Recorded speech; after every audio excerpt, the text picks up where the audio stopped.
Prepare for the all-new sequel to the franchise reboot based on the sequel to the original franchise, Star Trek Into Darkness. Did someone forget a colon?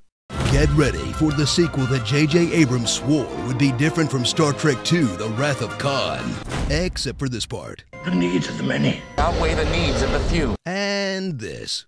And of course...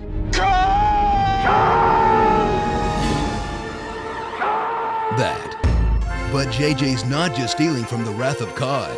He's recycling everything you loved about his last Star Trek movie too. Like Kirk betting aliens, Spock throwing tantrums, Kirk and Pike drinking, Red Bull space jumping, hallway running, old Spock, and even more lens flares.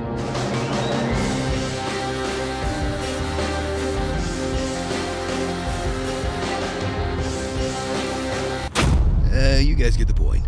So, ride once again with James T. Kirk, the galaxy's worst Starfleet captain, as he desecrates a culture's gods. What the hell did you take? I have no idea, but they were vowing to it! Lets experienced crew members go out of spite. Do you accept my resignation or not? I do!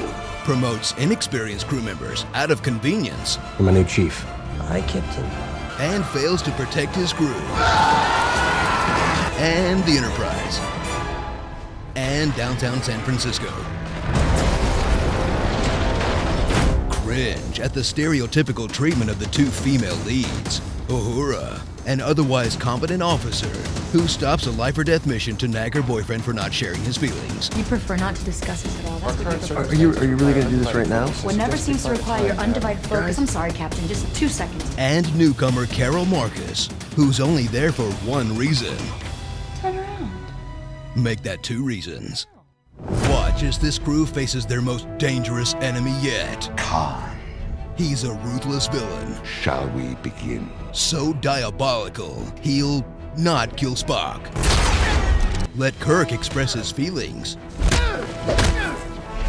And ultimately be completely justified in his actions. My crew is my family. Is there anything you would not do for your family?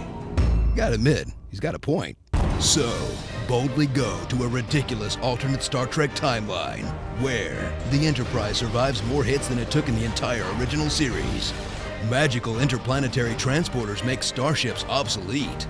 Death has been cured by magical superblood. I synthesized the serum from his superblood.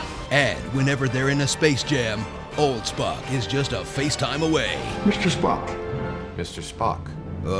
I can just picture the next Star Trek already. Klingon General Chang, the Horta, Tholians, the Borg, all really bad. Anybody else we should look out for? We covered the Gorn, right? Yes, it is just a test. Do not actually kill the Gorn. Correct. Oh, and when you go back to 1930s New York, you have to kill Kirk's girlfriend, or Hitler will win World War II. Fascinating. Oh, and be sure to track down a couple humpback whales, because that'll save you a lot of time later on. Humpback whales. Well, that should cover it. Now, I believe you have something for me. Got mail. Oh, you lucky dog. Best I could get was that weird fan dance in Star Trek V. Are we sure this is not going to rip apart some time-space continuum? Hey, you want my help or not? Starring Captain Twerk, Smock, Old Smock, Margaret Cho, Carlos Santana, a doctor, not a miracle worker, Bling-Ons, Scott the Engineer, RoboCop, Thumbnail, and Eggs Benedict Cumberbund. Star Trek Into Darkness. Are we sure we don't want to put a colon in there?